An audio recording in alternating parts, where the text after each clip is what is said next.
You're listening to the After Dark podcast with NT Paranormal. Nothing normal about it. Hello, this is the NT Paranormal After Dark podcast.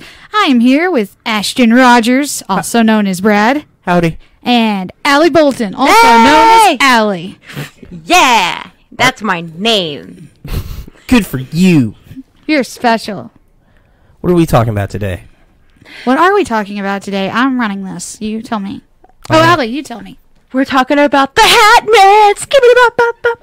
We're talking about sleep paralysis demons. But first, does everybody want to see a clip of me just losing my shit? Oh, it's great. I look so confused and you look so terrified. No, we started going over, or I started going over the evidence for, here, let me pull this up real quick. Pause. Let me bring it over here to the screen, and I will put it up there. It's really good. This is a real visual thing, so you know if you're on the audio, just you're screwed. Yeah, just bear with I'll us narrate it just for a minute. But here, let me get that going too. We're at Hill House, and we're in the poker room where supposedly if you play poker, a cowboy interferes, and my dad is the one filming, so it's me and Brad on camera. What the F happened here?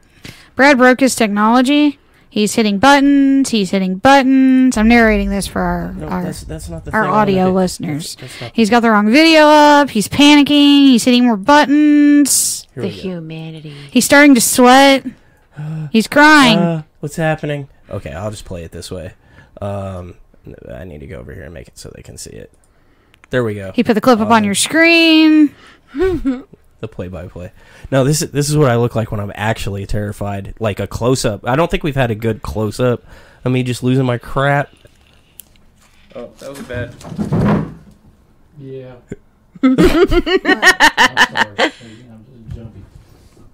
I just heard something. Play it again. Okay, so Brad's shuffling cards. Oh, he jumps. He looks scared. His eyes are wild. His eyes are wild. I'm looking back and forth between him and my dad rapidly, trying to figure out what happened. One more time. I love that look on your face. Yeah. You can hear the sound we're jumping at. Like right after I say It's just the yeah. That was bad. Oh, that was bad. It just sounds like a click. Oh, that was bad. Yeah, but there's a sound there that made me jump. There was a mysterious noise. Could have been a mouse fart. What is this? Oh, this is is this a preview for that movie we watched? Yes, The Hat Man, with awful sound. The movie had bad sound mixing. Yeah, I liked it. Good movie. It was a really good movie. What was it? The Hat Man. We're gonna say that so many times. I saw the new trailer for Man Who Shall Not Be Named by Jordan Peele. I haven't seen that yet. What is that? I shan't. Okay. You shat? I shan't. Anyway. Damn it, Brad. Okay, so this is a preview for the documentary we watched. See, Christina Ann heard it. She heard it. I already do. It was just a click. It was the cowboy. It's Spurs. Well, right before that, somebody had said, "Hey, I saw somebody walk from this room to that room." Yeah, I had noted a shadow walking through the door earlier, and then Kristen noted it, and then you heard clickies. So I went down a rabbit hole. Hey, rabbits come out of hats. No, nothing. Okay, I went down a rabbit hole because of our Reddit account where people like Reddit.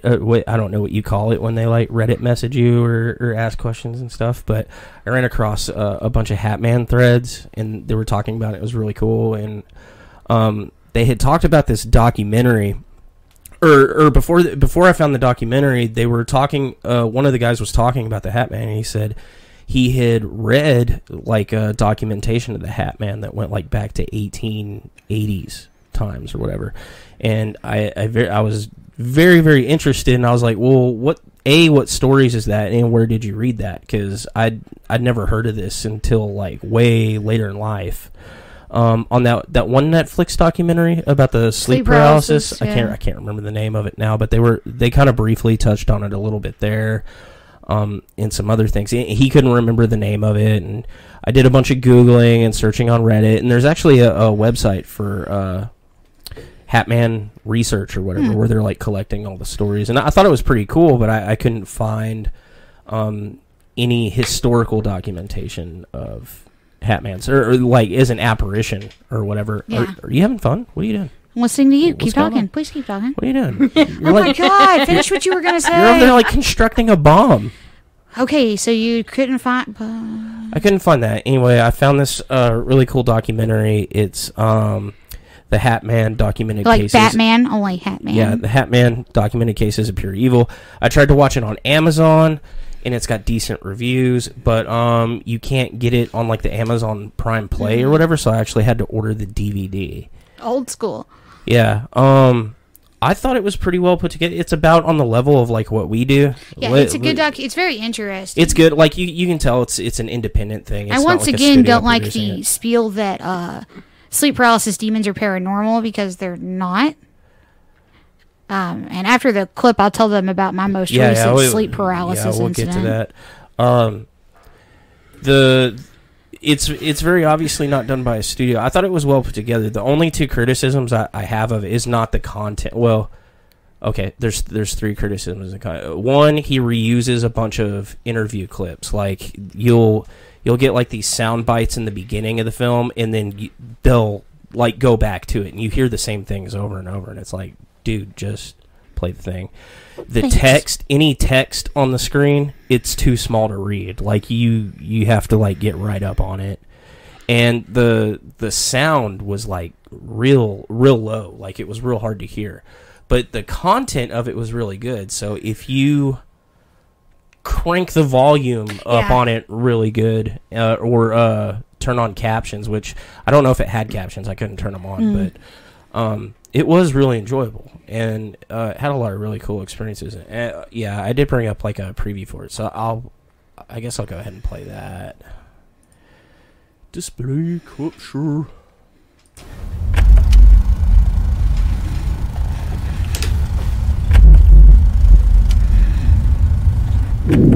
I looked at the end of my bed, and there was a tall man. I say man because of what he was wearing.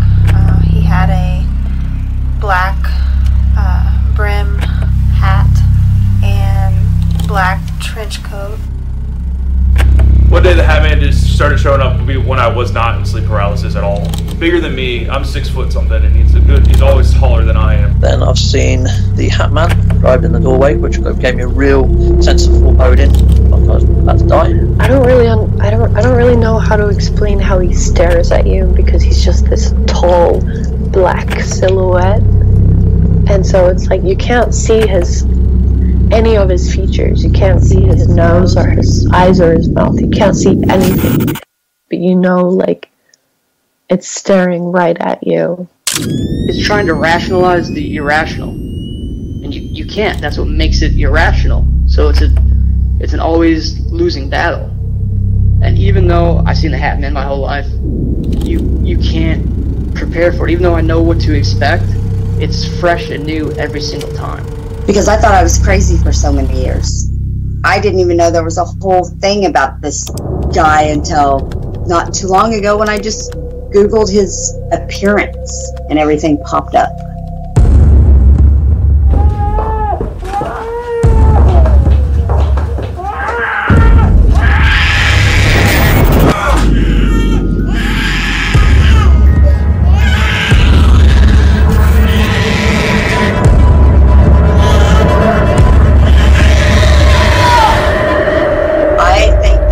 Lucifer in the flesh, honestly.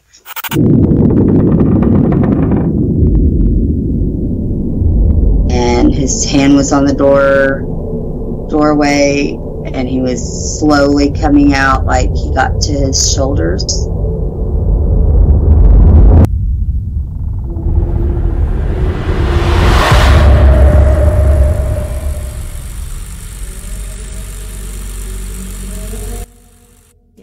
That's what I thought. It's got really good imagery. Like he did a good job with it.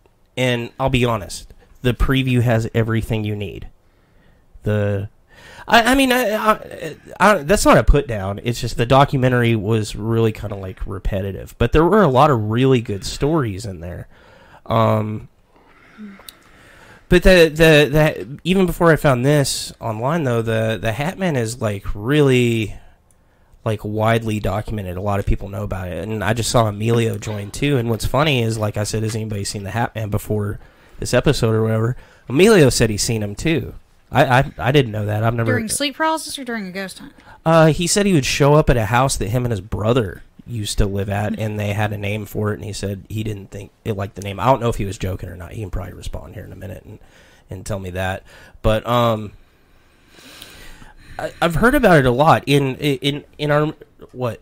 Oh, What's you up? just were gonna leave that up. I didn't know. Oh, my bad. Display captured. There we go. We're back. I was just confused. No, I've heard about the Hat Man a lot, but the first time I heard about it was people talking about almost like alien abduction scenarios where they would see shadow people like in the room, like around them. And it's a really common sleep paralysis visual, except I have a sleep paralysis shadow demon. He doesn't have a hat. Well, see, I'd always heard it as there were other shadow people, and then there was always one that had a hat, and the guy that had the hat in charge. And I always thought it was I'm not cool enough with my sleep paralysis to have the head honcho come visit me. Yeah, he just doesn't have any need to Way check to be in, I guess. Loser. I know. So you've never seen it, but have you ever had a Hat Man thing or anything like that? I don't know. I think I have had at least one or two sleep paralysis like events, but it wasn't necessarily like a demon or anything like sitting on my chest or a Hat Man or anything like that, because it was always the weirdest thing where I was being levitated. Yeah, that's a common sleep paralysis. Yeah, and it was like one of the things that would like terrify me awake is it felt like somebody was like tickling or reaching into my ribs. Oh, that's weird. Yeah, and it's terrifying and a little painful. I had never heard of the Hat Man. Not a joke, for real. Our Hat Man did not like us calling him Jake. See, once we called that knowing coined the name, the activity kicked up a lot. Interesting. I'll try that. I'll just start calling all apparitions Jake. Why did you call it Jake? Is that just a name y'all made up, or was there a reason? Anyway, I was Jake the Hat Man. Isn't that a like movie or something? No. I don't know. You're stupid. He'll probably correct me. I know there's Jake and the Fat Man. But yeah, I've only ever seen non-hatted shadow people. And I'd never heard about it until that, but you know, when I was doing my research or whatever, apparently like some of the first times that shadow people were brought up like publicly was on Art Bell. Of course it was. Coast to Coast. And the lady that's in this documentary, the one that was like the paranormal expert that was talking about it. She's from the Art Bell show. That she was the one that was originally talking about it. And we've talked to a bunch of people that have seen shadow apparitions, but I don't know that anybody said they've seen one with a hat in any of our investigations yet. I don't think that one's come up. At least not yet. I mean, I've always been super interested by it. I talked to a guy online on the Reddit thing. There's a lot of times people have seen him, but it wasn't like I'd always heard about it in connection with like a sleep paralysis thing. But since we started kind of like doing a little digging for the show or whatever, I've talked to a bunch of people that have seen it. Like one guy saw it when he was like out in the woods, like hanging out. There's a bunch of people in this documentary that like it wasn't like during bedtime, like they were up and around if they've seen it too. And so I thought that was kind of weird. Like I understand the sleep paralysis one, but just seeing it randomly is kind of odd. His sister-in-law had a dream or something where she saw it in the dream and she heard the name Jake. We just went with it. That's interesting. I had childhood demon scares. She doesn't remember if you did have any like sleep paralysis or something. I was just afraid of the water wiggler in my closet. Do y'all remember water wigglers? No. It was I think you like put it on the hose and it would. And my parents kept wacky it waving and flailing. Yeah, flailing it arm was man. that, but it sprayed water everywhere. And for some reason, I was terrified that it was going to come to life in my closet, and so I just hated my closet. That was the thing. Didn't like it. My mom kept dolls at the end of my bed. That's creepy. Well, my grandma bought me the clown marionette doll from Mexico that just scared the living shit. Yeah, out I've of seen me. it. I've seen it. Did you see the post on our website that had the ventriloquist dummy that they found in the Rio? And it was like all wrapped up, and they unwrapped it, and it's like, and then like the last 5 pictures of the thing is them like burning it and like throwing it away. As you should. It looked horrible. It looked like the thing from Goosebumps or whatever. It's just. I have all sorts of different sleep paralysis episodes. I have ones where I see the dude, like the first time with Allie, there was a dude at the foot of my bed, then he disappeared. And then I felt like I was being pulled out of the bed by my ankles. So we were sitting through the documentary, and like the whole thing, she's kind of like, there's whatever, it's just whatever. And then one popped up, and then she was like, I'm out. Yeah, because the chick was like, yeah, I had sleep paralysis, and it felt like something was pulling me out of bed by my ankles. And I was like, I thought I was like, I know you have hypnagogic hallucinations or whatever, but I'd never heard anyone else say that specific one. I was like, ugh. Yeah. And I knew because things can trigger sleep paralysis like anxiety, and one of them is talking about sleep paralysis. So, of course, a couple nights after we watched this documentary, I'm laying in bed and I'm facing the wall. My bedroom door is shut. And I know I have sleep paralysis. I know when I have it, but that really doesn't alleviate the terror. And for this one, my eyes were closed, so I couldn't open them. I'm paralyzed. But I don't see him, but I hear his voice behind me. She's sleeping. And then something grabs me by my wrist and yanks me forward out of the bed. And like I panic in my brain because I can actually feel myself going over the edge of the bed. And then I woke up and like I think I yelled for Steven. I don't know because I wanted someone with me. But I finally like snapped out of it where I got to where I could move again. I got up and got out of bed, and I talked to Steven for a minute, and then I left my door open. Like, yeah, I've heard a lot of sleep paralysis horror stories where people. They feel like they're being moved, or they feel like entities are in the room that actually pull them out of the room. Emilio says his one's sleep paralysis. I was going to get to that. Oh, sorry. Go ahead. Oh, go ahead and read. No, I'm not going to. Well, fine.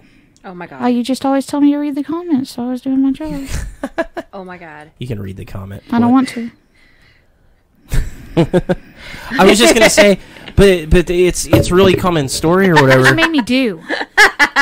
But people have like feelings like they're being touched, like they can feel themselves like coming out of the bed, even when they know it's a sleep paralysis episode. And I've seen a lot of people talk about that they'd never had sleep paralysis before until they were talking to somebody about them having sleep paralysis. Or they were getting into it and had like discussions about it, or started hearing about it, and then they start having it. Scroll down. What? No. Because y'all told us to, and that's the only. Oh, see, that's exactly what I'm talking about. Amelia says we're responsible for his sleep paralysis because we told him to go to Kyle, and that's the only place. Well, read. Okay, so his one and only sleep paralysis, terrifying, probably the most scared he's been in his entire life. The shadow figure looming over him did not have a hat. It was just tall and lanky. Oh, what does that sound like? Okay, so mine's about. So how tall would you say? You know the curtain rod over my TV. That's almost to your ceiling, so it's probably about 7 feet. So my my sleep paralysis Steven, he doesn't wear a hat, but the very top of his head probably comes up to that pole, and he's very skinny, and he'll start at the wall, and as time goes by, he won't walk, he'll jump forward, and at the end of it, he'll put his face right in my face. And it's fucking horrifying. I can't run. I can't move. Can you feel breath or hear breathing or anything? I'm usually too busy losing my mind at this point to think about stuff. Now, if my eyes are closed when the sleep paralysis starts, sometimes I'll feel like something's touching me. The other one is I won't see the Hat Man at all. I'll just feel like, or I keep calling it the Hat Man. Mine doesn't wear a hat. I'll just feel like I'm being yanked out of bed, or sometimes I see him and feel like I'm being yanked out of bed. There's all sorts of different evolutions of this. Like, I've only had one, and it's not really an episode, but I've only ever experienced something like sleep paralysis, like, one time. But there was no, like, fear involved. It was early in the morning. It was, I guess, one of the rare cases where I have it when I'm waking up instead of going to sleep. People get it a lot when they're waking up, too. Yeah. But, like, I had woke up, but I couldn't move. But, like, it was almost like astral sort of projection sort of thing. Like, that's not what I thought. I had the consciousness to go like, oh, cool, this is that thing where your body can't move and like your brain's awake but you're still dreaming or whatever. And then it lasted for, well, in sleep paralysis time it lasts forever. But it was like I woke up in real time like a second later, and I was just like, oh, okay, that was kind of cool. The first time I had it, I didn't know what it was. I'd never heard of sleep paralysis before. But I've always had parasomnias. But the weirdest sleep paralysis episode I had was the one where I was laying in your bed, and I could see you sleeping, but you were also sitting on my chest, holding my face into the pillow by the side of my face. It's the hanging, making me look into the bathroom, and there was something in the bathroom. It was on all fours. Its head came up about to the top of the counter, and it wanted me to look at it, and I did not. Shadow Brad was just had my face held down and was making me stare into that bathroom. What's really nuts about that story, which one's similar, Emilio? The tall, lanky dude that stands at the foot, the end of my room. Yeah, that's what he's talking about. Yeah. What's weird about that story, and I'm like you, I don't really like to link sleep paralysis to paranormal, but the thing is when that happened to you, that was after y'all had seen it, because you said Shadow Brad, and that was after you guys saw Shadow Brad at Kyle. Yeah.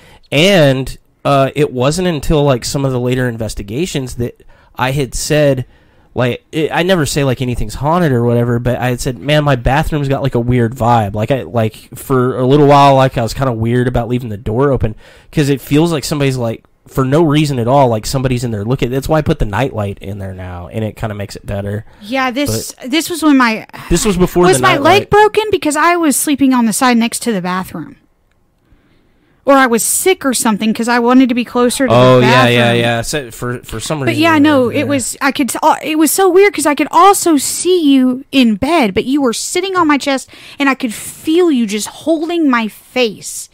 And look at it. And you weren't saying anything, but I knew you wanted me to look into the bathroom, and it was in there, and like I could hear it breathing. Marianne from Ghost House Paranormal says, hey. But I said, hey. It was like a giant creepy dog. Someone compared it to Zool from freaking like the dogs from Ghostbusters. Yeah, not far off. Yeah, a tall, lanky guy appearing kind of far away, then leaping towards your face. He gets so close to my face, man. But that's such a common thing, and that's where you see a bunch of historical not the Hat Man, but you see get hagging was one of the original sleep paralysis something sitting on your chest. Okay, so I wonder if I was telling you about my boss telling me her experience with like the ghost in New Orleans. Yeah, she said she had thought a saw a gangster. It looked like a gangster, like he had like the hat, the zoot suit, and stuff like that. So I wonder if maybe it wasn't a Hat Man experience, and she thought it was. Or she put like her own reflections on it. So I kind of put a couple of. So a lot of the experiences, they have different types of hats, right? Some of them are more like a bowler hat. I don't know if you know what that is, like a derby. Some of them are more like a fedora, and some of them are what I call a deer stalker hat, where it comes out real wide, like this picture I have here. That's on the front, and so it's not the same every time. And in there they speculate, well, like, why does it wear a hat? Like, why would a ghost or a demon or a spirit need a hat or whatever? And they think, well, maybe it's because it evokes more terror. They figured it out, something like that. But I was kind of thinking about it, and even though there's not like a whole bunch of historical stuff about, I say historical, but I don't see like a lot of like specific urban legends or hauntings where they talk about like a Hat Man specifically going further back than, like the 60s. But you do see like a lot of apparitions, and they say like it's a cowboy or something, and I wonder if there's some kind of relationship there. But yeah, we were saying sleep paralysis has a really long history going all the way back of the hacking thing, where you think there's a demon sitting on your chest. And when we went to go investigate Eva's house, that was one of the things she was worried about, was because she had some issues of being in bed and felt like something was pushing down on her chest, and that's when we thought maybe Eva was also having some sleep paralysis because she has parasomnia real bad too. Our hat man had a fedora style hat, Emilio says, and Julie asks, is it regional? Was there any link to like where they were the See, that's the interesting thing. Every story that I've seen and everybody I've interacted with, it's all been either American or European. I've seen some North American, like Canadian, United States, or European. Yeah, I haven't Australia. Was there an on that movie? There was Australians. Oh, I missed that one. I thought there was an Australian. I think I tuned that one out, or maybe I thought he was European. Maybe that's what it is. I have a hard time sometimes, unless it's like a real thick Aussie accent. But it makes me wonder if it's like a predominantly white country thing too. Well, there were I've seen Hispanic people, and they did have a bunch of it, but they were also Americans. So I wonder if it's like a first world country problem. I don't know. First world problem. Emilio says, I think it's like humans and wearing tinfoil hats. These entities, we can't see them if they wear a hat. Yeah, that makes it a disability hat. Emilio and his brother would be an example too, but they're Mexican American. Yeah, but they're American, but they're American. But Hispanic. Like, we didn't see any Hispanic people that lived in Mexico. Yeah, I haven't. I'm not saying they're not there, but I did not see any stories from Mexico. I did see some from like Canada, or any black people from freaking like a country in Africa, Zimbabwe. Like, I see. I don't even think South Africa. Well, I don't think we even saw any South Africans on there. South Africa. There was definitely. I have not seen any Asian. But I have a really hard time telling South Africans from like British people because they sound the same to me. But it might have to do with they have different styles of dress. So that like fedora style hat or whatever. So if like they were Asian, would they appear in a kimono? But they have like apparitions that appear in kimonos and stuff like that. So they have terrifying apparitions. Yeah, they do. They have terrifying everything. One of the things I think is interesting though is that there's so many people with this shared who's like I understand shadow people because you see shadows like everybody's seen the silhouette of a person, but why does so many people see specifically a shadow wearing a hat that does that like not a baseball cap or something, you know what I mean? Yeah, because I mean like if everyone's experience with different parasomnias is unique to them, why is everyone seeing the same thing? Right. Or close to the same thing. Because when it was first, like I could understand now because the sample is contaminated because everybody's talked about it to death at this point. But when this was like first being talked about, there was no contamination yet, and everybody was talking about the same thing. Amelia wants to correct you and say he's a pureblood Texan through all Six Flags. Respect, man. That's good. I like it. Yep. Well, they were here first. Yeah, they were here first. Yeah, this wasn't our place. This wasn't our place. we stole this state. Pure blood. I'm like a Yorkie? I'm like 10th generation Irish or something. I don't belong here. I don't know, but before everybody got polluted with media, it's interesting that they were still seeing the same entity. Yeah, and I always really wondered about things like with the commonality because like we're always saying, experience isn't proof or really experience valid. It's valid. It's valid experience, but it's not evidence. Right. But at what point does it become evidence? Does it become evidence when so many people are that have never met or talked to each other have a shared experience? I mean, because we all had a shared experience at Kyle, which put more validity, and that's just the three of us, and we were in the same place at the same time. We could have contaminated our own sample. So when someone from Ontario and someone from New Orleans tells the same story at the same time, how much more validity does that put on it?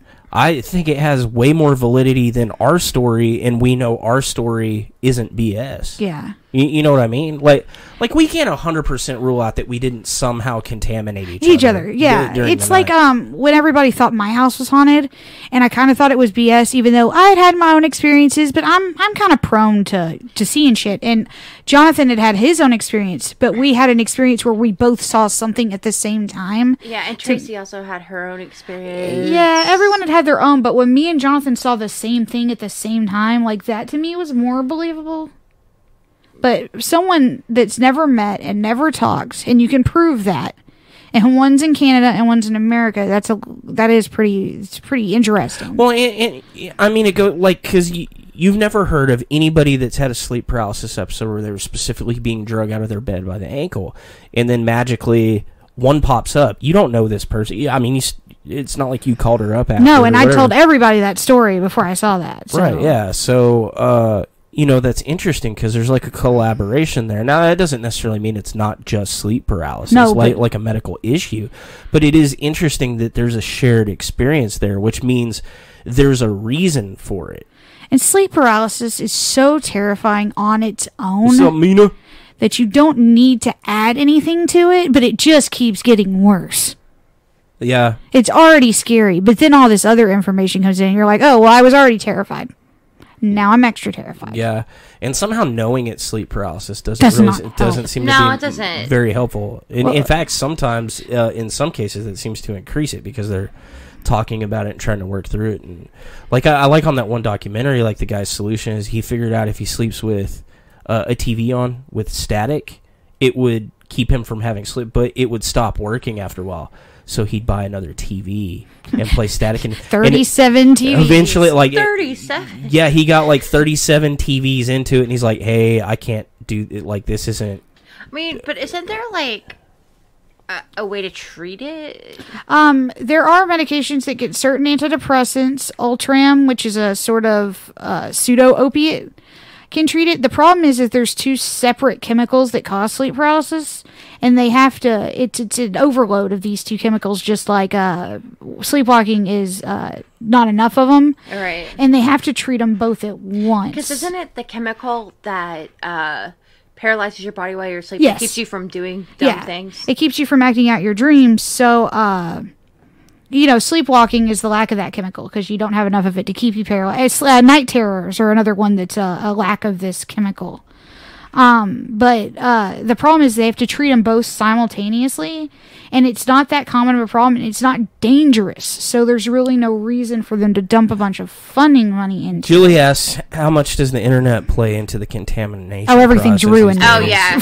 Wouldn't older stories be more valid? Yeah, and that's why I look as far back as I can. Mm-hmm. Oh, and I mean, like with the Hill House research I'm doing right now, like I'm looking at newspaper clippings going all the way back to actual news clippings from 1880 before stuff like that was widespread, like where things were more local, like news was more local, and things had to blow up really big before they were syndicated among different like papers and things like that. But now, I mean, you just mentioned Slender Man, didn't you? No. But that is a good, it's a good study in internet, like what you can do on the internet, because Slender Man was a creepypasta. But what the person did 100% fiction. Yes, what the person did when they wrote this, and this is back before like No Sleep was a forum, so creepypastas were widespread. There was no compilation of creepypastas. They were just on different places on the internet. And these are just copy and pasted stories. But when he came up with Slender Man, he also seeded the internet with pseudo-historical pictures and documentation. Right. To the point where, a little girl... There was a murder. She lived. She got stabbed like 7 times. Yeah, but the fact that she lived is a miracle. Attempted murder. But people thought it was true because he actually went in and he contaminated the internet with historical viral marketing. Yeah. I did something like that for a school project once where... I was working on a project for like a month, and like every day I would go build a web page and just go put it out there and Angel Fire, and then I would go to like another free thing, and go to different forums and just write a bunch of stuff in different forums under like different pseudonyms and things like that to seed for. And this was like this was like for a marketing project or whatever we were talking about something. And the funny thing is it was a fake product that I was doing like a viral marketing campaign on. And for the like fake website we had set up in class, even though like only the people in class were supposed to see it, people were like trying to send in orders, and I was getting all these emails saying like, "Hey, your order form is broke," and I was like, it's not a real product. It's just it's a real. the same concept. It's so interesting to me how easy it is with the internet to convince someone that something is historically valid and Well, true. look at Blair Witch. Yeah. When, I don't remember the marketing. when Blair Witch first came out, it was marketed. It was one of the very first. Marketed as a documentary. It was a found footage thing. It was one of the. I don't want to say it was like the first found footage movie, but it was the first big found footage movie. It's the first one I think where you could go. It's see the it first in a one I movie theater. remember. Yeah. But they were marketing it as if this was actually a true story, found footage or whatever, and they ran with it or whatever, and they put out books about the Blair Witch in the area and stuff, like it was like historical stuff you could go read and do research and stuff, because I had the Blair Witch book. It was actually really awesome. I was like, oh, this is cool. Sorry. And it didn't blow up until the MTV awards they were given out for it, and the actors that were supposed to be dead in the documentary came out to go accept their award. I don't remember ever thinking that movie was. And like, people were like, son of a... I remember seeing it, but I guess I missed that marketing campaign because I don't remember it ever even supposed to be. It's funny hearing people talk about it now because they're like, that movie's so stupid and lame, and it's but like you weren't there at the scared time. Everybody. It was good. I think I saw it too late because I'd already known everything. As far as like saturation goes, it also doesn't help that there's the technology exists to where you can doctor actual video and make fakes. Yeah, like to where like you could doctor anything to say what you want it to say, to do what you want it to do. Like, remember when they were making these videos of Obama doing whatever the right was accusing Obama of doing? Look at all the deep fake videos now. Yeah, that's what I'm talking about. But it's just these days it's there is no such thing as reality anymore. Reality is just the line between like reality and fiction is just it's almost non-existent. Fake news. Stephen King did something similar with Rose Red and that one with the kids and the hospital books. Whole website's really awesome stuff. Oh yeah, I remember when Rose Red came out, because that was just a made-for-TV thing he did, and eventually, instead of writing a book to go along with it, he published Rose Red Diaries of I can't remember the ghost's name. Ellen Rimbauer. It's the Ellen Rimbauer Diaries. She's the one that, and it's like based off the Winchester House and Haunting a Hill House. Emilio says he's still a Blair Witch fan. I am too, and me and Brad saw the second one. Allie doesn't need to see it. No, not the second one. It's almost a reboot. There's a scene where they're like crawling through stinky mud in a small space. Oh yeah, so I'll just die. And I just thought of you because you're scared of quicksand. I am. You know what I really love about actually all the Blair Witch movies? Yeah, great. Now everybody's gonna like spam me with fucking quicksand. Please do. Normally, only. Oh, when we do our EEG experiments, and I have you in the virtual reality, I'm just gonna have. My favorite game is to take Allie out to the river where the mud will like your shoes off your feet and just pretend I'm dying. Even though she knows I'm faking, she still gets this look about her. But please don't actually spam her with stuff. That's mean to do when something actually upsets someone. Yeah. Don't be mean. Nice is good, mean is bad. Don't be mean, cause mean is bad. Nice is better than mean. Thanks, first season of Malcolm in the Middle. Have you seen that episode where the mom just plays that song on repeat after outside of the door? What was it like, Dewey? I've watched like 4 episodes. And Dewey's just dance to it. Hugs are good, bugs are bad. Don't be a bug because bugs are bad. Smart is good, dumb is bad. Don't be dumb because dumb is bad. I love that show. Oh, but anyway, now I just want to watch. Yeah, I liked Blair Witch. I mean, people thought it was campy. What I liked about it is it never showed like the ghosts or the monsters or whatever. Like the scariest parts when they get in the house and the dude just standing with his face in the corner, and you're just like, this is horrible. Yeah. I do like found footage movies. Like, we watched all of the them. Paranormal Activities, and there's gonna be another one, and I'll be damned if we don't truck through it. Yeah, I was so when the first Paranormal Activity came out, I saw the previews for it, and they marketed it the same way, like it was really found footage, and I was like, I don't know, they got me with Blair Witch, but I was like, I don't know. I was like, they got to be faking or whatever, and then I watched it, and it was really well done. Like it was very well done. It was done better than Blair Witch, but it had already been done, so not as many people fell for it. But there was this tipping point in it where I was like, son of a bitch, is that real or not? Like I was like, and I went and looked up and they didn't write it as long, because they knew they weren't going to get away with it. Is what it is, and I'm fine with marketing it that way, but once it comes out and it's hit box office, don't still try to market it that way. It pisses me off. But they made it, they talked about who the actors were, and I'm like, oh, okay. And I do like that they went to the extent. At least that chick's not dead because she's hot. And they went to the extent of finding that's what matters. They go to the extent of finding unknown actors. I think that's cool too. But I liked even Cloverfield. I like Cloverfield. Oh, I did like Mina, Cloverfield. You're not stupid. Blair Witch is just fine. You're not stupid, Mina. I hate when people tell people they're stupid everybody else stuff is stupid. They like. Yeah, I apologize. People who down what you like, they are stupid. Wait, so Blair Witch is fake? Yes, it's fake. Paranormal Activity was so well done. Well, the first one, the sequels were good. Yeah, I like the sequels, but the first one was the best. Okay, Amelia, I actually liked the sequels. So we're talking about these found footage things. There's this man. I don't know how to not spoil it. Look up the Blackwell Ghost. There's 4 of them. The first 2 are amazing. They are amazingly done. And if you like Blair Witch and you like Paranormal Activity, you will like those as well. I still need to watch it because you told me to watch it. Yeah, I've got them all. Actually, if you have Amazon Prime, the first Blackwell Ghost documentary is free on there. And then Mina, there was a sequel that should have bursted your bubble. you guys go look up the Blackwell Ghost because it had me it was. Oh, it's not. Why are you ruining this? Now I don't want to watch it. No, listen, it had me from the beginning is what I was going to say because I saw a thing about it and it's a real it's actually a found footage thing. Mm-hmm.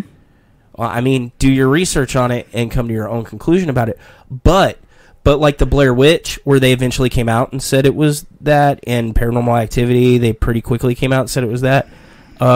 There is still debate on whether or not the Blackwell Ghost stuff is real or fake. How about we watch it? I know what I think about it. Well, we'll watch it. Amelia says, yeah, I doubt the police would edit it and compile evidence to do a movie. Oh, you didn't want... You should see the second one, Mina. It's pretty good. It's pretty good. Did you say it was more like a remake? Then I thought it was a sequel because I thought they found the footage and went to go look. Okay, so it's or it's like her brother. It's about the brother or sister or whatever of the original group that went out and did that movie or whatever, and it plays off of it's a real thing, and they go out there in the same thing. It's way too well done to be found footage. Oh, Julie, Brad, your mommy wants to come watch movies with you. Hey, I watch movies with my mom. She's into horror movies. It's awesome. I take my mom everywhere. My mom freaks out and goes away. It's not fun. She's like, this is horrible, and then leaves. My mom's here right now. Oh my god. Are you just going to keep playing up the dead mom thing? Yeah. You're not getting anything from me because if you tell me you have a dead relative, I'm just going to be like, well, let's call him up. I've got the equipment in the closet over there. It's because she has ashes. This is her. Yeah, it's her ashes. Oh, Mina says she's not gonna watch. No, she's not gonna watch Blair Witch 2 because I'm sorry, Mina. I feel bad. It's true. Blair Witch is true. Well, she just had a baby. I think she should watch The Omen. I actually had a dream when I was pregnant with Caitlin that Steven's brothers decided she was the Antichrist and they kept trying to kill me. And towards the end of the dream, I'm hiding in my room upstairs and Brandon gets in. And he looks really sad, and he looks at me and he goes, I'm really sorry we have to do this. Then he bashes me over the head with a brick. Hey, and now you have the Damien haircut. Fuck off. In a red tie. Oh my god, you are the Antichrist. It's true. It's all for you. The Hat Man thing, it's still interesting to me though, because there's immediately 900 cases you can knock off the table and say this I is love watching sleep. Brad trying to bring us back to the subject of the podcast. Fun. All right, go back. No, I'm just we're on kidding. we're on found footage. No, so No, I don't anyway. want to now. Every party has a pooper. I should just go home. You are home.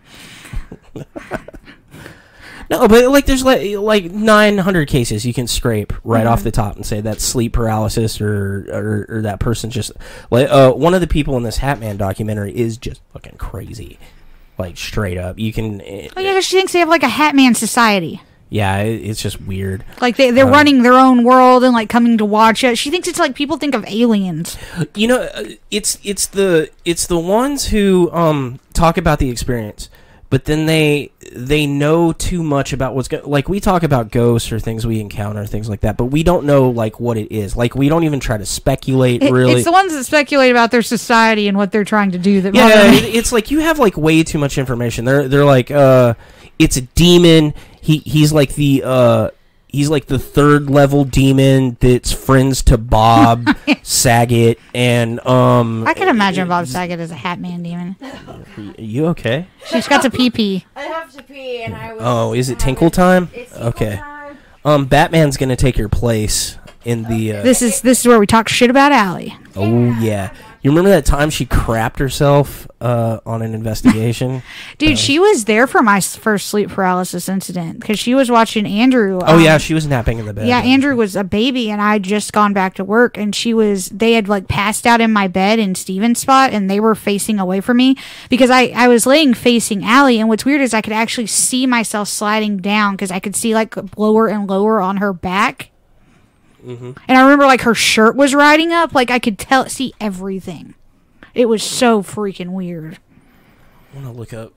Where is it? What are you doing? I wanted to look up the Hat Man website because it had a bunch of the stories and stuff. Yeah, like it had some of the accounts on there. I wanted to bring it up, but there's Hatman Project, the hatmanproject.com. Like there's this whole website and study dedicated to just the Hat. Like we study paranormal stuff, but this guy just studies. The other interesting thing is they say he appears in a cloak.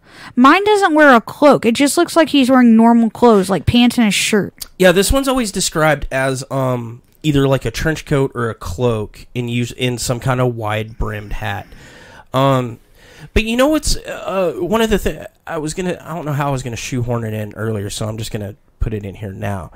But I think it's very interesting that there's a lot of parallels to the descriptions of Jack the Ripper, because he had a wide-brimmed deerstalker hat and a black cloak. So do you think that started some of this? Because of the whole fear surrounding him? So that happened in 1888, and that is pretty much the farthest back I've seen any references to a cloaked Hat Man or whatever. And then there's like very sparse stuff in there, but I wonder if it's this kind of like social. You know how like urban legends kind of start, like Hookman started, or basically in the 50s is like a cautionary tale to. It all starts with someone telling their kids, right, "Okay, don't make out because a guy with a hook hand's gonna murder you." So think about this: in 1888, 5 women are brutally butchered.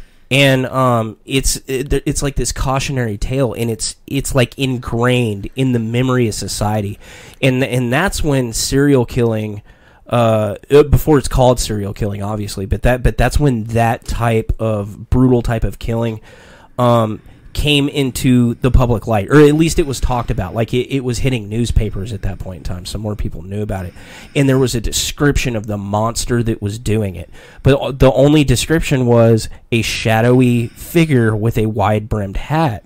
So I wonder if it was at that point in time that it was ingrained in society, or at least society that could read, like let's call it like upper class. Where this became the new boogeyman sort of thing.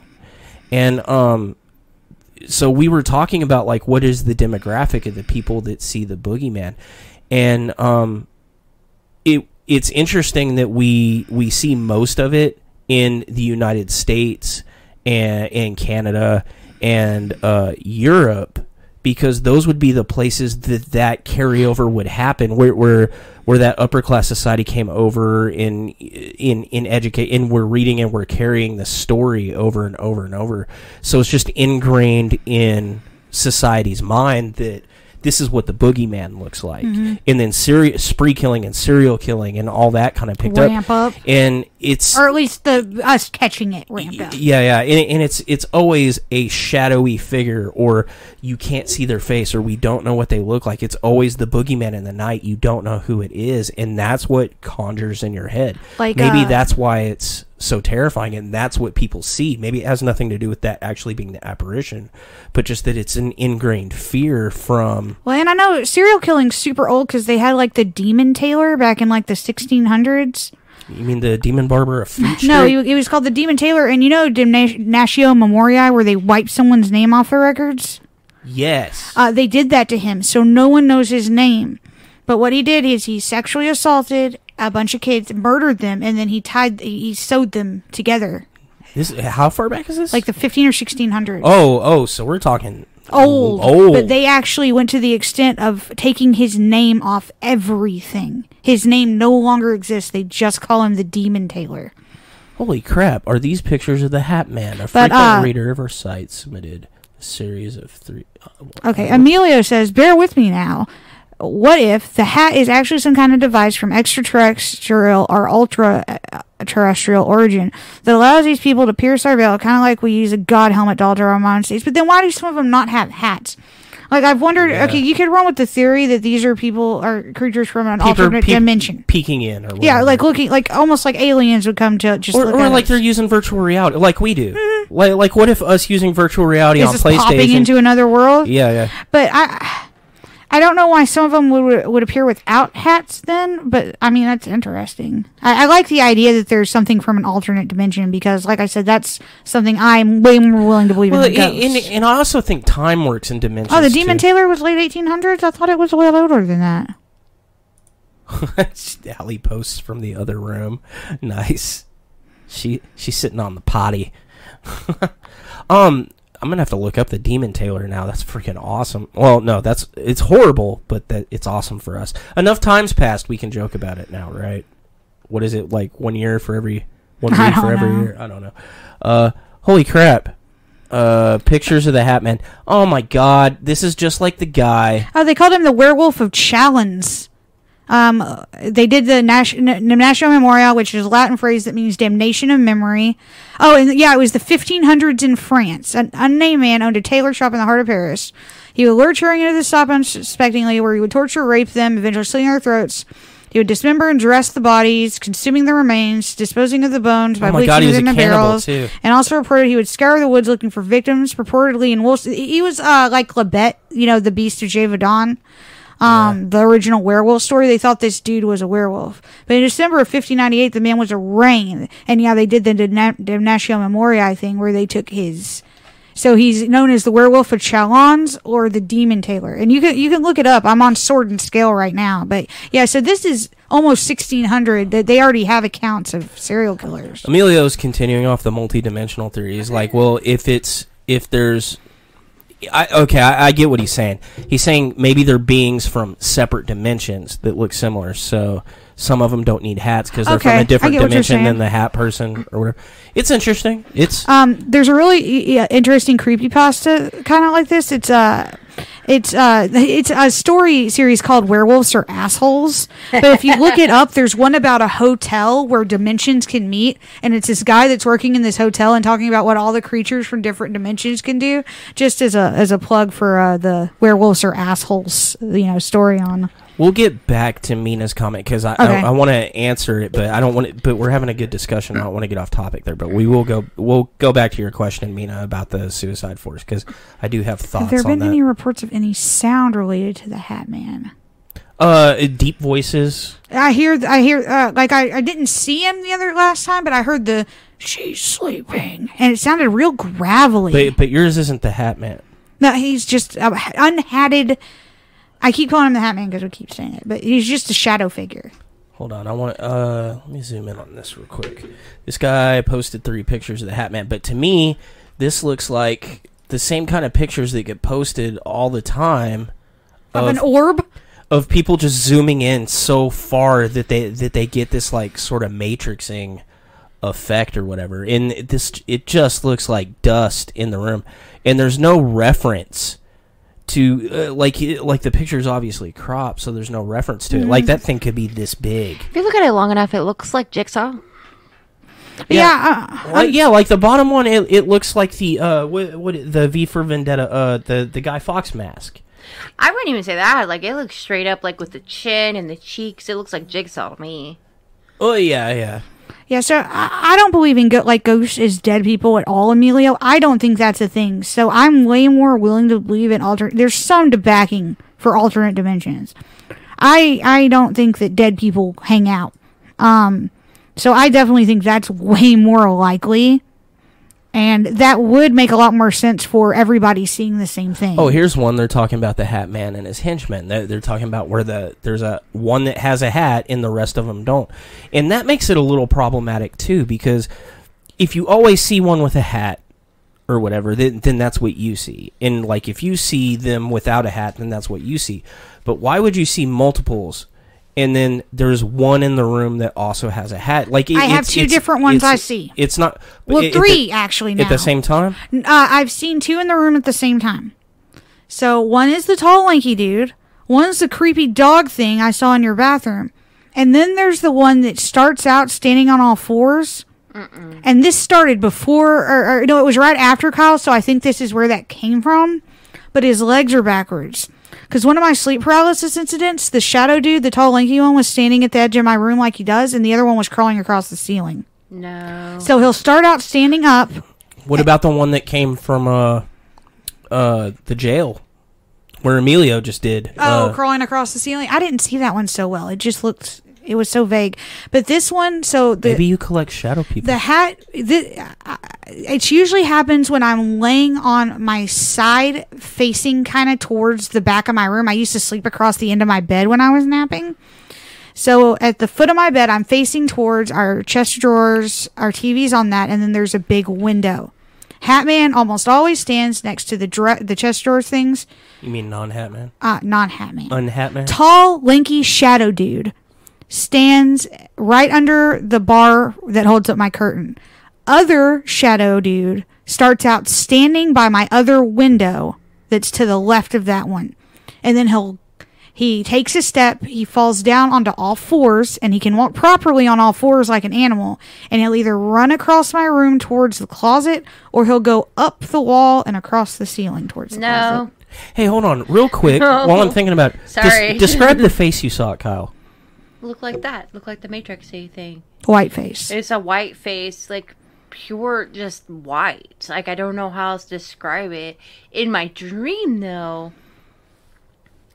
it looked like he had paint, but it was like crudely put on paint, like where it cracks. Yeah. Like the thing I saw at Great House. Yeah. What did its mouth look like? Wide.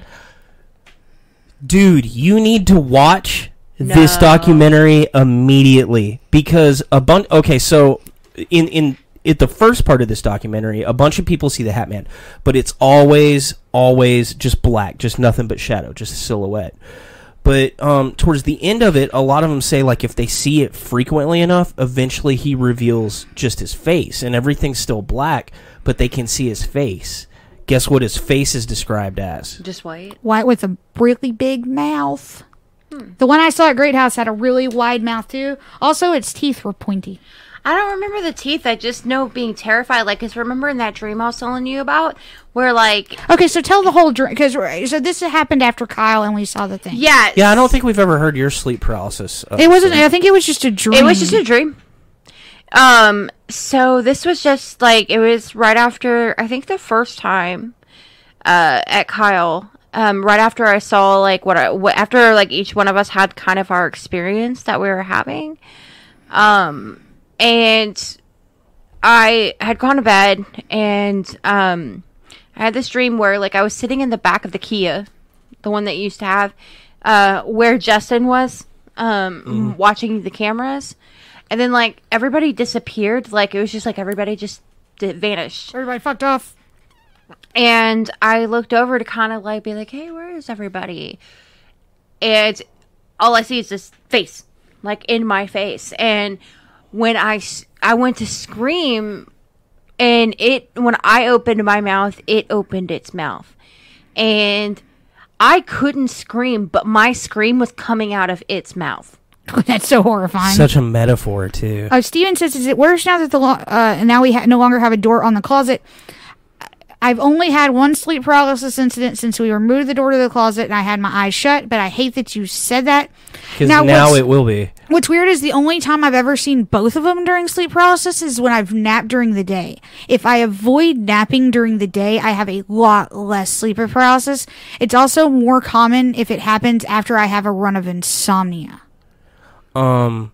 Also, you're the funny thing about you having sleep, because when we started, like after we all hooked up and started doing this, and then we were talking about sleep paralysis and doing research on it or whatever, we were looking at like what the treatments for it are.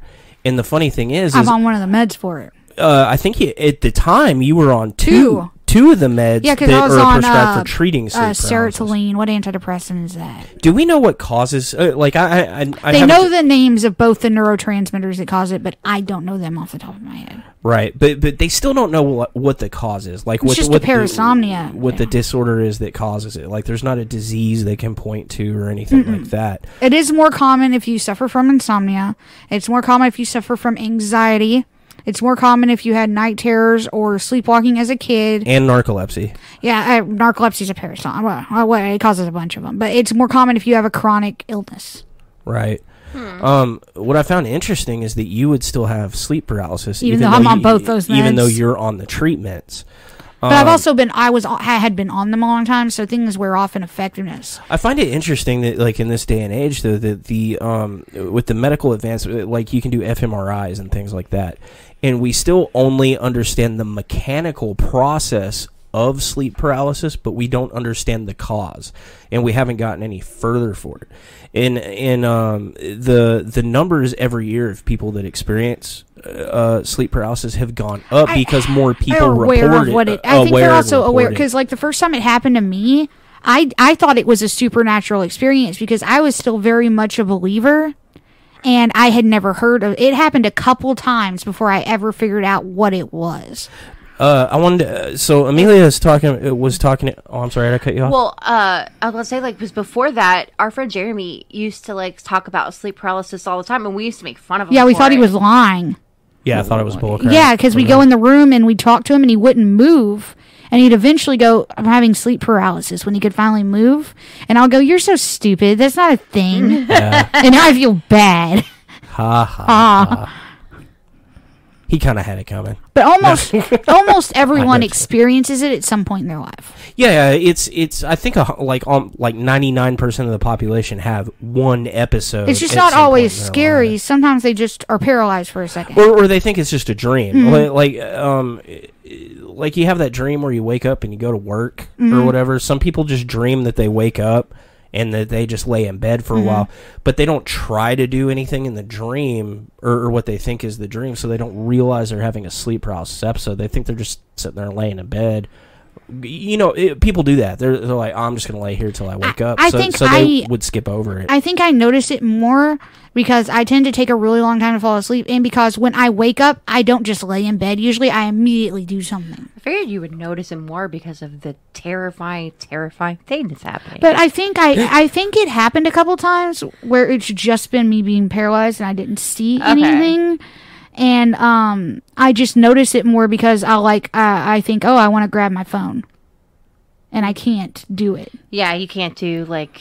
I have noticed, and this is something that works for me. If I don't sleep during the day, if I don't have a bad run of insomnia, people have documented that sleeping on your back makes it worse. And if I focus really hard on moving one digit, like just bending my pinky finger, I feel like I come out of it a lot faster. And there is some correlation in the studies I've read that people with bad diet and exercise habits or whatever are more prone to get it. Because that makes you have worse sleep. Right. Well, and it also alters the chemicals in your brain, you know. Not that, diet and exercise fix everything, but it does help. Ketamine is sleep paralysis and IV4. Yeah, that's a treatment for CRPS is ketamine, and I've been so scared to do it. Like, aside from the cost and the fact that my insurance won't pay for it, I don't want to do it because I've heard so many people say it's just absolutely horrifying. Before I touch, she had a good comment. About the Akigar forest, yeah. I wanted to talk about that, but what? No. I want to go back to what Emilio said about the multi-dimension thing. You know, maybe they're because I also think of time in dimensions as well. Not just that there's parallel dimensions, but that different points in time are static. Do you think that would cause a time dilation? I think it would cause a sort of time dilation and acceleration too, because what if like seeing the Hat Man or a shadow figure is actually you're actually seeing something from a time slip, either forward in time or backward in time. So you're actually seeing somebody that from our own dimension but layered over. So you're seeing somebody with a hat or not a hat sort of thing. Or maybe it, you know, you're always looking for proof of, do we ever figure out time travel at some point in time? Well, Hawking pretty much disproved that, because he's like, well, if any point in time we figure out time travel, I'm just going to throw this party, and if you're a time traveler, show up. And nobody showed up to his party. So he rules by that logic that time travel is impossible, which is pretty smart, unless time travel is possible and you're not supposed to tell anybody. Yeah. Or time travel is only possible in a fashion where you observe. And maybe you can't touch anything. Yeah. But they do, but sleep paralysis demons touch all the time. Maybe, possibly.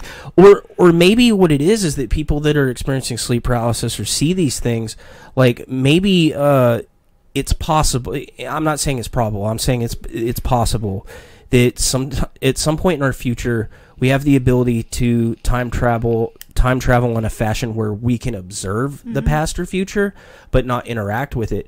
There's some people, like you're sensitive to EMFs. Maybe some people are sensitive to seeing those things. Or maybe the observation. You're more sensitive when you're waking up or going to sleep because your mind's relaxed. Which my mom's comment was, perhaps the paralysis is the portal being open, which correlates to what you were saying. So I just wanted to touch on both of those things. Julie said next, I want to comment on this before we move on to Mina's comment. From a paranormal standpoint, it would be great if Brad could observe the phenomena when it's happening and record it for. Okay, so Steven talked about this before, and Steven has watched me have a sleep paralysis episode. He said it lasted 3 seconds. It looked like I woke up and I looked at the wall, and then that's it. Right. Nothing happened. It was a sunshiny day. He thought I had taken a nap and I was just waking up. And in my head, I'm desperately, because I can see him in the room, I'm desperately screaming for him. And from your perspective, it lasts longer, too. And I was so illogical during that episode because I kept thinking, I can't talk, but if Steven can get me a pen, I can write down that I'm having sleep paralysis, which is completely illogical because if I can't talk, I can't move my mind. But in my head, I was screaming so loud for him, and I could not understand why he wasn't. It is... As neat as it would be to be able to observe and document a sleep paralysis episode, it looks like nothing. And the other problem with it is the only way you would get lucky enough to do that... Record every day and every night. Well, record every day and every night, or induce a sleep paralysis episode, which is pretty fucking mean, in my opinion. I mean, because you would have to find somebody that has frequent sleep paralysis and knows what some of the triggers are. So basically, if I stay up for 3 days straight, we talk about nothing but sleep paralysis. You give me anxiety, and I don't take my meds. I sleep on my side and take a nap during the day. Yeah, but you'd have to prepare yourself for that, purposely trigger it, and be okay with. You're going to have that experience, which might actually screw up the experience. Yeah, can you scroll up to Mina's, because my thing... Yeah. I don't know if this has anything to do with the topic live. It kind of does. We're talking about stuff, but do you think that... the movie called The Forest, so it's about the Akigar Forest, the suicide forest in Japan. It's where a bunch of people, for some reason, they go out to these woods, and in Japanese society, suicide is different than it is here. It's something they do more frequently. And people go out there and hang themselves, and a lot of the reported things are that they're kind of in this altered state when they get in there. Yeah, like they're not exactly in control, and like they. Well, people get depressed before they go in there. People get depressed when they do go in there. Yeah, because it's a suicide forest. It's also a very confusing place. People they'll go in there to commit suicide, change their mind, and then get so lost they've actually strung ropes through the forest so people can find their way out. Yeah. It's so dense. I think that it's probably one of those places, and I've seen video of it. It looks very dark. It has a feel to it, and you know what happens there. You know why people are there. Almost everyone that goes in there more than once finds a body. I don't think anyone in that forest. It's always a place I've wanted to go. I don't want to film there, but I'd like to go. It's also beautiful. It is a beautiful. Yeah, it's at the bottom of forest. Mount Fuji. Isn't it? I think it's about the bottom of the mountain. Well, one of the things like when I was doing Mount Fuji is a volcano that is not dead. Well, okay, but that brings me up to a certain point because it's an active volcano, which means you have certain types of indigenous rock that are constantly moving, which causes magnetism, which can cause electromagnetism, which can cause interference in area. Also, volcanoes cause high levels of. Amina says, but even when people go to look for answers about their loved ones, they end up committing suicide too. See, I think half the problem and my disconnect with is I don't believe in any of these things. Like, I don't think people are getting possessed because I don't believe in it. But if you believe in it, then yeah, that sounds like something that would be very likely. It's the power of suggestion and mass hysteria. And, well, can you imagine? You go to the suicide forest, you're scared, your mom hasn't come home, she's been depressed. Then you find her body. That'll mess you up. I mean, I would say that would put someone in an altered state. They might end up committing suicide too. I was going to ask you, so we were at Kyle. How long did y'all think I was down that path for? 5 minutes? In y'all's estimation. I didn't think it was that long. Because you want to know how long it felt like to me? It was just like 2 minutes for me. Okay, it felt like I had been gone about 20 or 30 minutes. I was going to ask that before Julie even mentioned it. I felt like I was gone I felt like I was out there. I couldn't understand why y'all hadn't come to look for me or yelled for me. I thought I'd gone so far away that I couldn't hear y'all yelling for me. We can still see you. The interesting thing is... I thought y'all said y'all couldn't see me. me. No, I couldn't see. Like, we could still hear you. We were talking to you through the woods. Hear. When I got to the end, I couldn't hear y'all. Well, yeah, there was a point where you weren't answering. And I felt like I was gone for a good long time. Like, I felt like I was like, why aren't they looking for me? Well, you were gone long enough that we had moved on to another part of the cemetery, and you came all the way back and had to catch up with us. But for the final answer for Mina, I think is what I want to do is I want to go and document what happens when I get there, because maybe if I can experience it, I'd be more likely to believe that people are having some sort of altered state when they get there. Oh, at the suicide forest. I'd really like to go, and maybe I'd film for me because I don't want to be like those jerks showing dead bodies on TV. That YouTube kid. Which is just disrespectful. Was that Logan Paul? It was one of the Paul brothers. It was Logan Paul. But it's been a fascination of mine ever since I first heard about it when I was like a teenager. I would really like to go there. I also just like forests and, hiking. So I don't want to go alone though. No, you probably should. Well, I not just for like the whole suicide thing, because even though I don't believe in stuff, I'm still not immune to getting creeped out very easily. Yeah. No, I've seen a bunch of videos of people. I mean, and the thing is, it's also sensationalized a lot. You hear a lot about people going in there and not coming out. But there's tons of videos of people going in there who just come out. It's a pretty popular place to hike too. There's a lot of parts of that same forest that have hiking trails. I mean, it's a public. I was listening to a video guy that's like their version of a park ranger. He says that the problem is when people get off the path. Yeah, you go, but you can do that here. Oh, where did we go? We got lost recently. We have never got lost on a hiking trail, and we went hiking just recently. It was by Lake Worth.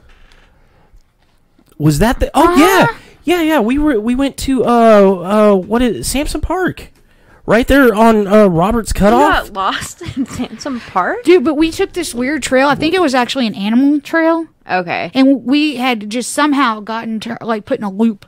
Oh no! But recently we Possum Kingdom. Oh, okay. We had to come back the way we came because we got because the one in Sampson Park. I kind of had an idea. I was like, oh, let's keep going this way. And we kept going. And eventually we just found the road, and I'm like, where the F are we? And I looked it up on the GPS. We were like 6 miles. We got so turned around. Yeah, and we had to take the road, walk the road all the way back. It was nuts. We just popped out in the middle of the highway. But when we were in Possum Kingdom, we had looked at what the trail was, and we were following the trail, and we got all the way up this. It's not a mountain. What would you call it? It was a pretty steep hill, and I was in pain by the time we got there. Yeah, we got all the way to the top, and we were following it, and then we just got to a part where it was like this infinity loop, and we didn't know how to get back and finish the circuit, so we just came back, and that's like a hike area. It's very popular, and it's marked. And you still get lost. But we just took like one wrong step off of a trail somewhere and ended up. It's so much easier than you think to get lost. Okay, so Mina says, "Do you think babies get sleep paralysis, or they just don't know how to function properly yet? Have you seen pictures of my baby when she has her eyes wide open, like something scared her? She was dead asleep and just opened her eyes and stayed like that for a good 15 seconds. And I was even talking to her, and she snapped out of it. So, now looking back, knowing what sleep paralysis is, I know I started having it very early as a kid. And Andrew started getting night terrors when he was about 6 months old. Mm-hmm. And these were different from the incidents where he'd just point at the closet and scream. He would just scream like he was on fire. The first time I thought something was wrong with him, and he won't snap out of it. I finally got in his face and screamed. Because I didn't know what else to do. I was panicking. I never thought about that. And that woke him up. Yeah. But yes, I definitely think because their brains don't function real well with sleep. I never thought about that way. I noticed with a lot of our residentials, especially when they have kids, and it's always in the list of reasons why they think their house is haunted, but they're like, my 4-year-old, 3-year-old, 2-year-old, 1-year-old looks at things that aren't there. And we're like, look, little kids just look around and see stuff. Well, and especially babies, because they can't focus at all when they're newborn. They can only see about 10 inches. Yeah. And they're learning how to see. That's a thing. Like, 4-year-olds and lower see and I don't mean like they're sensitive. I mean they just see stuff things that's not there. Like they make like they're still developing. They're making stuff up. Mm-hmm. They're dreaming. I never once thought about the idea that they might be experiencing sleep paralysis that young because they can't articulate what the problem is. Yeah, could you imagine how terrifying it would be? Yeah, it's also probably why it's pretty common for kids to just have say that they see somebody in the corner or like there's somebody in the closet. Holy crap! I never once thought about that. That is I didn't really either until just now. That is a good little kids and question. babies experience this more often because those sleep chemicals in your brain we talk about, those aren't fully developed yet, and they're really prone to misfiring. Yeah, and their brain's not developed yet because it's two different parts of your brain that flip like while you're That's sleeping. probably why they just don't want to go to sleep. I That's wouldn't. part of it. Yeah, I wouldn't. I think she has bad dreams already because she'll whimper in her sleep and start crying. You know, babies dream in utero, and I've often wondered, like at about 26 or 28 weeks, they'll start dreaming in utero, and I always wondered, like when Andrew was a little baby, what he was nightmaring about. Like, what does a 4-week-old have to have a bad dream about? It always weirded me out when he would whimper in his sleep and stuff. But man, watch out for night terrors because he was so little and he would just scream. I thought he had appendicitis. God, I don't know why it never occurred to me to think of sleep paralysis because it's hereditary too. So you're, when we were Mina, if you have parasomnias, your daughter is a lot more likely to have. And I know you have insomnia, so your kids are going to be more prone to these things. Yeah. And sadly, I don't know that there's much she can do about it except try to make like a nurturing sort of like calm environment so that when she has that experience, like there's nothing in the room to be scary. Repetition, getting in a pattern is really important for kids with parasomnia. What about like our recommendation for people who have bad infrasound problems where you have like a sound machine in the room or something? A lot of people does that ever help with your sleep paralysis if there's like noise? Well, because you listen to stuff when you're going to sleep. I have started running, that little heater by my bed? It has a fan mode. Right. Where it just recirculates air. That helps me sleep. I don't know if it prevents sleep paralysis, but like I said, my sleep paralysis is really weird because it won't happen at all for almost a year. And then I'll have 2 months where it happens every other night. So it's really hard for me to tell what's helping and what's not helping. My guess, I would guess that some kind of consistent ambient noise in the background should help with that, because it's going to condition you like when you sleep. Like some people like a metronome in the back, or like a ticking clock, things like that will put a baby to sleep and calm them. I wonder if that would help with child sleep. I don't know. I'm gonna have to look up cases of child sleep paralysis. Oh, yeah. I don't even know if that's a thing that's documented. I mean, I know the picture you're talking about, and I don't know, like, a lot of people think babies are sensitive, but I really think that they're just prone to, like, they can't focus, and then all of a sudden they can see something farther away than they could see yesterday. It's like how they get fascinated with their feet when they find them. And I do think they have, like, sleep paralysis and night terrors, and they can't articulate it, and we don't know what's going on. Amelia, do you think frequent night terrors could be paranormal related? I don't like to automatically jump and relate the two. Is it anything's possible? Yeah, it could be possible. If I was a person who believed in the paranormal, I mean, that would cause me stress and anxiety. I would very heavily believe that when Andrew was doing his stuff, that it was paranormal related. So it mixes two different directions, right? So if you believe in the paranormal and you think that the two are linked, you're more likely to have that experience and think it's paranormal.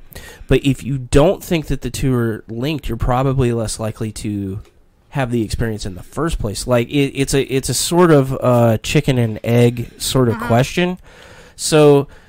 And the thing is there's 1,000 reasons we can say that people have some kind of parasomnia disorder or whatever, but there's nothing we can do to 100% rule out that it's paranormal because we can't prove what paranormal is anyway.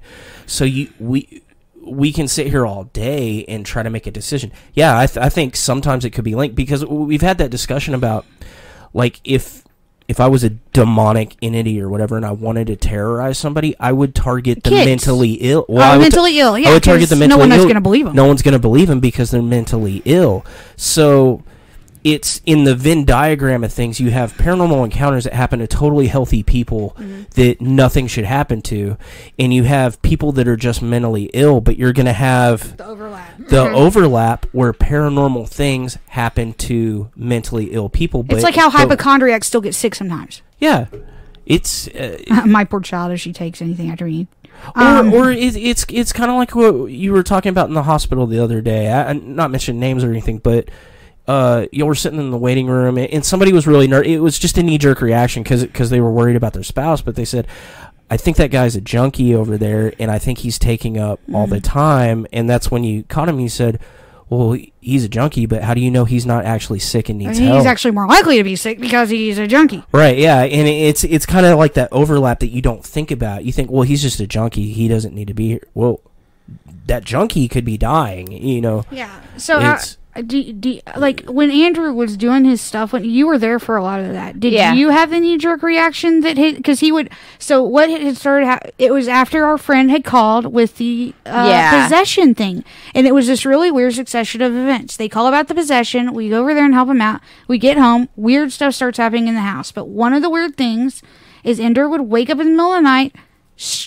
Screaming bloody murder. And I would go in his room, and one of these nights I ended up stabbing myself on a stick because I was running through the house. Yeah, that was whenever you got stabbed with the stick. And the stick broke off in my leg. But aside the point, I would run in there, and he'd be, you know how babies pull themselves up on the side of the road? He'd be pointing at the closet and just screaming. At the time, it was hard not to think anything Well, there was else. a lot of correlation, though, because y'all had just had the paranormal. Okay, so y'all were spooked from that, whether that was a real thing or not. It was spooky. But the thing is some very real things besides your kids happened in that apartment. Yeah, and we've talked about the stuff that happened in the apartment. The DVD tower turned around. The attic door started coming Your kids open. can't reach that. The thing that will always get me was when I thought y'all were home. Yeah, Allie calls one night, and she's like, are y'all home? And we were like, no, we took the kids out for dinner. And she was like, well, someone's here. I was like, lock yourself in the bathroom until we get because home. like I distinctly heard footsteps going up. And it didn't even just sound like footsteps. We were on a second floor apartment, and the stairs were on the inside. Yeah, the stairs were on the inside. And it's not even just that I heard the steps. It sounded specifically like Caitlin running up the stairs, because you've heard Caitlin run up the stairs. It's like thump, thump, very thump. distinctive. It's very distinctive. And then like It's little, worse now. And then of course like little pitter patters, because like Andrew at the time was just a little baby. And I thought we were being robbed, because at the same time I also had a neighbor that had been. See, the problem is sorry. At the same time, I had a neighbor that had been harassing me, He actually showed up in my apartment one day. He threatened me. He threatened the kids. Yeah. And so I was you remember him. Yeah. Well, I remember him. They thought I had called CPS. That's part of on that my thing hat. we're always talking about, like the people that review us, and they're like, well, if you're that scared, maybe you shouldn't be ghost hunters. It's like, have you never wandered into a place you're not familiar with and think that you might turn the corner and there's somebody with a knife there? Yeah. Like, every time we're scared in that, it's not necessarily because we're still, like, We I'm think startled in the video I just showed, but somebody could have walked up those fucking steps behind Or us. we think it's an animal and very frequently. Yeah, and I was very vulnerable because I was in the shower. And I thought we were being robbed or the neighbor had showed up, and I was worried. Do you guys about know it. anybody that lives in that apartment complex? Like, Cobblestone? yeah, I assume those apartments I all don't have know. similar layouts. Courtney's mom still lives there. Oh, does Courtney's mom? Okay. Okay, so somewhere we can go. I would like so. I'm sure. I don't know. I've never Mina, been do you in know there. anyone that lives at Cobblestone? Yeah, that we will still let us do. go? We still do. What's her face? Daisy's mom. Oh, Angie. What it is I want to go in and look. I want to look at the relationship of the attic door thing that was always open. Yeah, it's one of to the those- rest of the house, because I have as Okay, somebody that's so- never been there, I have a thought that somebody was coming into your apartment. okay. So you go up the stairs, and there's a big living room, and there's a kitchen, and on the other side of the wall to the living room is our bedroom. And then there's a very thin hallway that goes back to 2 bedrooms. Caitlin was in this one, and Andrew was in this one. And the attic door is right here. It's one of those push-up squares. And the bathroom I was in was right Under the door. the attic door. And what I kind of thought, because this is what I told Courtney, is they're connected. Yeah. So there's 2 apartments, and the attics are connected. So what I was legitimately scared of, because this is the thing that has happened. Somebody coming out of their apartment and just. Not even someone coming. There's been cases where homeless people have lived in these crawl spaces and come down into people's houses to get food, and they're not malicious or anything. They're just, they want somewhere to live, and they'll come down and they'll like get food, and then they'll just go back up. I wanted to set up a video, but instead we just freaking moved because our lease was up anyway. Yeah. And we wanted out of there because we weren't having fun there anymore. And we needed a 4-bedroom. Yeah. Oh, she said she knows somebody.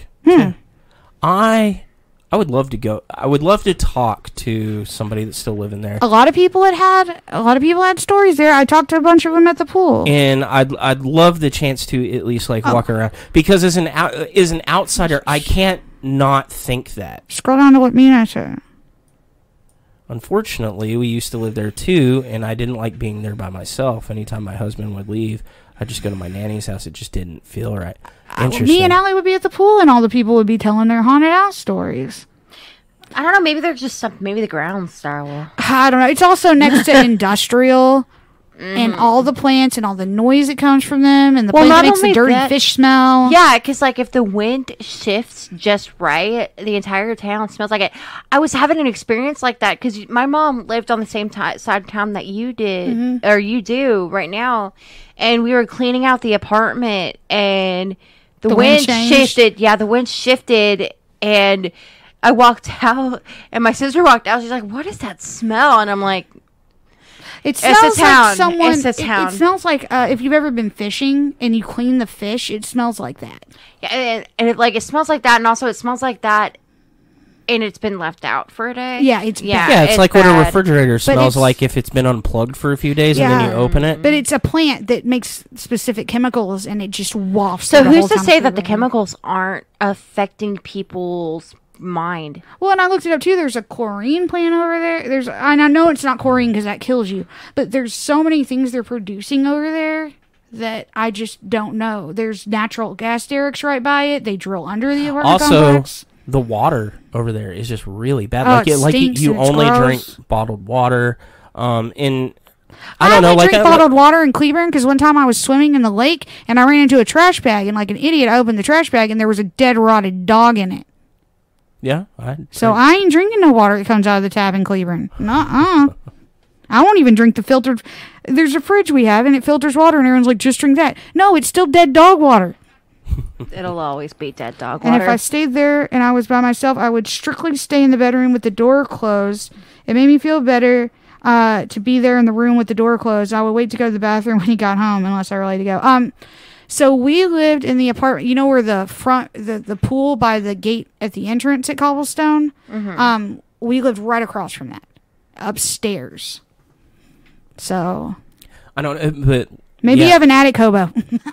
I'd really like to go there as a third party that didn't have any, just completely objective to it. And when Courtney started having incidents at her apartment, I actually stuck my head up with a flashlight and looked through her attic. See, that reminds me of the scene from Aliens when I was a kid, and that's the scariest goddamn scene in the history of cinema. And I can't do it. What it made me think of was the scene from, that stupid The Grudge. Yes. Because I stuck my head up that little, and it's exactly like the crawl space in The Grudge, and I shined my flashlight all around. I was like, I'm going to see a girl with no jaw. I'm going to see a girl with no jaw, and I'm going to die.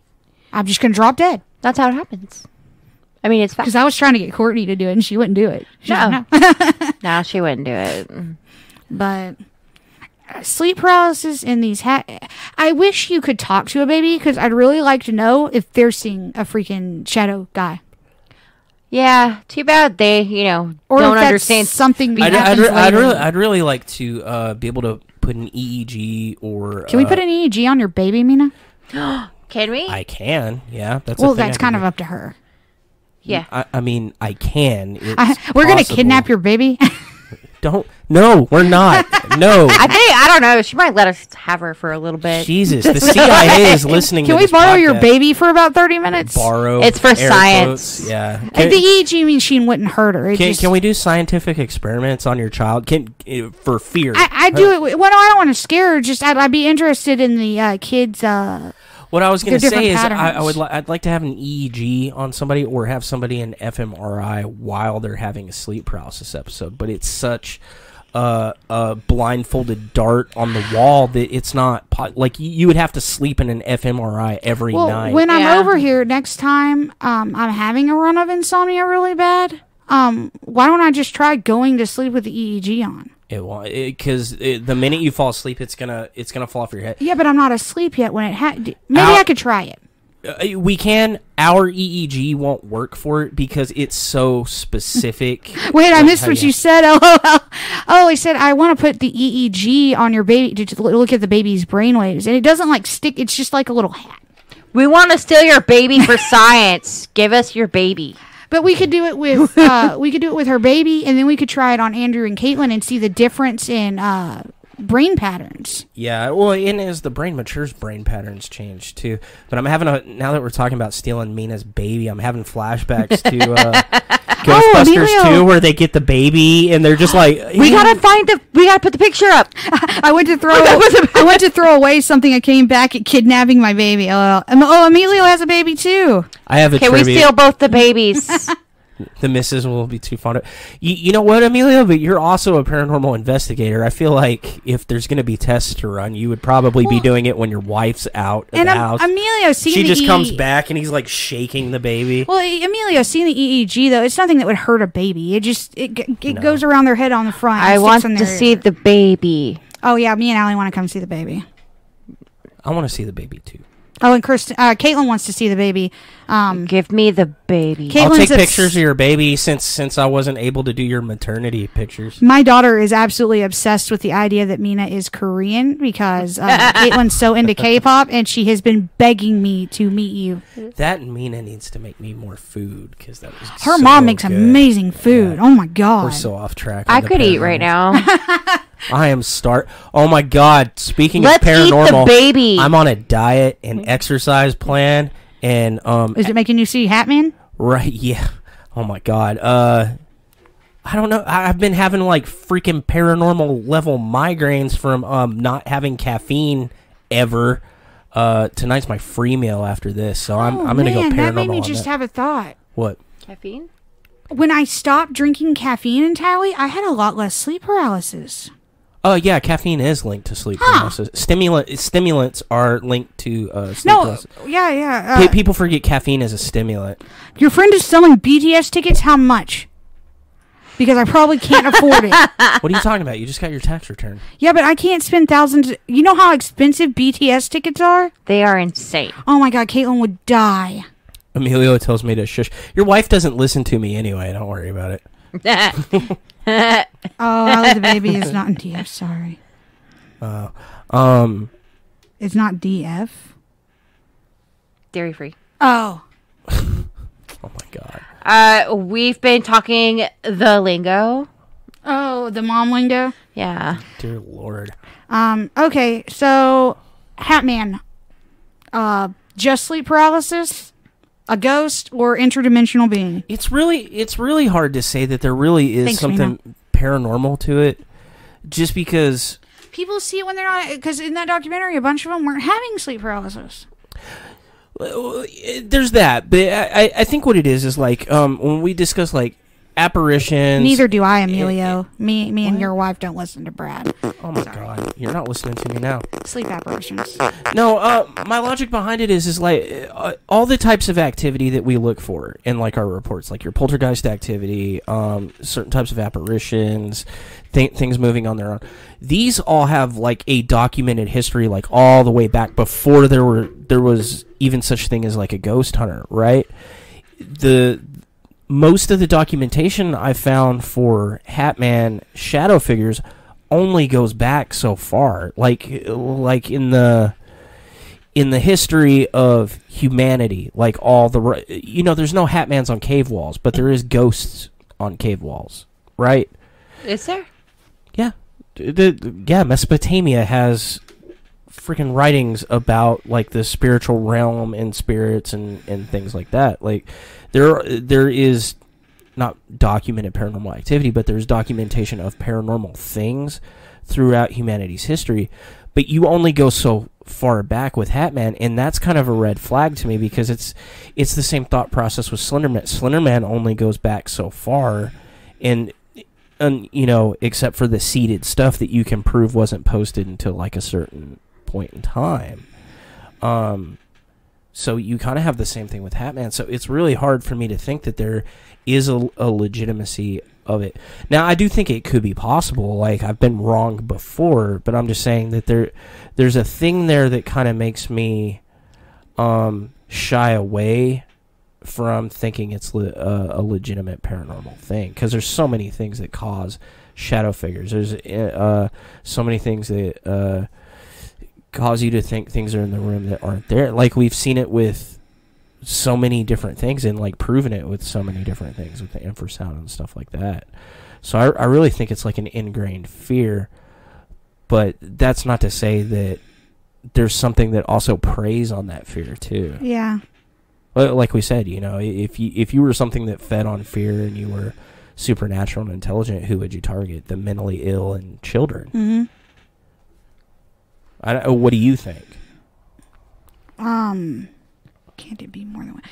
It's the same archetype across too many cultures to be just an idea. The man seems to be something like and that's the thing that gets me is there's so many separated people across. Well, I don't know about cultures, but countries, space. Well, and like we said, there's like a certain demographic that it's kind of put to, but it's people that have never ever met, and a lot of it was pre-internet. Like when it was first showing up on the Art Bell thing, that was pre-internet. So that checks a box in the legitimate side of it for sure. But the myth was kind of spread around by the Art Bell show, and that was the most listened to paranormal thing, because that was like a legit radio show. Like that had network backing and stuff before it became a podcast.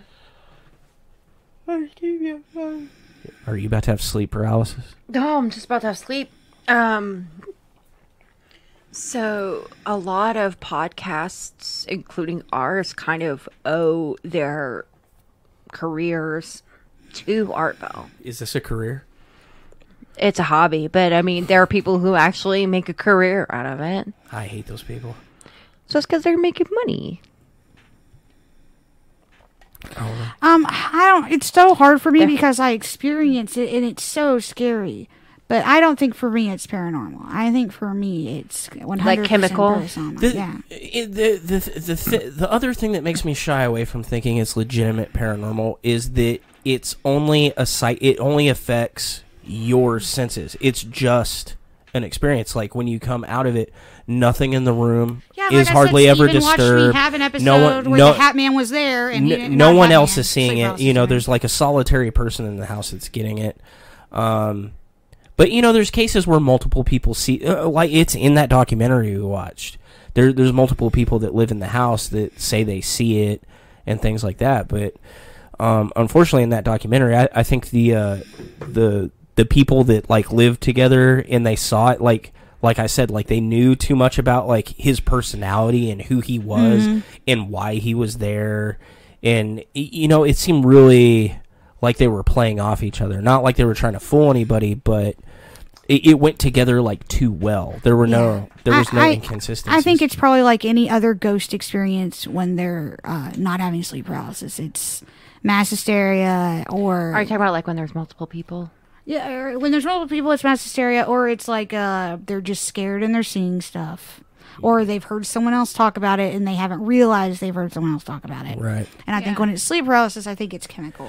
And I think people see the same thing because it's the same lack of chemicals. Yeah, and then on the other hand, I don't want to dismiss it either because we've all three had a shared visual experience that we think that there's at least some level of legitimacy to it because there's other evidence that. But that's what I was saying. Like that wasn't the only thing that happened to us. We had other supporting evidence. We have video documentation of time slips and other things going on, weird stuff mimicking that support our experience. A lot of the Shadow Man stuff that I see has no supporting events. Not to say that like it's not real, anything else we do, people have to come to their own conclusion. So yeah, Pretty much. Well, any final thoughts? I don't know. We're getting towards the end, so don't go in the suicide forest. Not alone, for sure. Mina won't let me eat her baby. There was a werewolf in the 1600s. Let her fatten it up somewhere first. We're going to steal a baby for science. Maybe 2 babies. Oh, hey, we could do an experiment with Mina's baby and Emilio's baby and see if they have separate but the same experiences, and then make those babies meet at a future date and discuss their experiences, and then we can come up with our own thing based on that. Is this gonna be like Meet Cute, where later they fall in love because they've met in the weirdest way? Get out of my head! Because they met in like the weirdest way. It's like, were you experimented on? I was experimented on. We were experimented on together. That's funny because I was just talking about the mind control experiments that the government did. I know which. Yep, with the LSD and the MK Ultra. MK Ultra. Yeah, yeah. We need to MK Ultra. Ultra. I was talking about the toy box killer. Yes. Oh, I can't wait to show you all the serial killer stuff I found for Grandma. And I think I made another link because Alwie loaned us a serial killer encyclopedia or whatever, and I found a random entry about the New Orleans axe killer. It's a year after our killings. Nice. And that's close enough. That's the one that wanted all the jazz. Mm-hmm. Yeah, I'm into it. I'm so entrenched in that investigation now. I don't even care about the paranormal stuff that happened. Lived here. What the fuck? You're not giving the babies LSD? With Why not? Ample serial killer. I'll give Andrew LSD. I totally give my baby LSD. I'm just kidding. I would not give Andrew LSD. That would be horrifying. After my experience a couple of weeks ago, I'm just really disappointed. we can't say what we did, but let's just say it did nothing. Let's just say something was supposed to happen with something that I ate, and nothing happened in a tea, and all that happened was the tea. I couldn't see the TV anymore because it was blurry. It was. I was told that we have to do about 4 times what was done to have anything happen. So I don't know. Excuse me. Huh? What did y'all do without I'll tell me? you later. We ate pizza and watched Netflix. Without me? Yeah. We thought of you the whole time. It's like my heart. I didn't think of her once. I was thinking of something completely different. Okay, guys, thanks for participating tonight. We're gonna steal babies. Julie worries about us all. Hey, you probably should. As you should.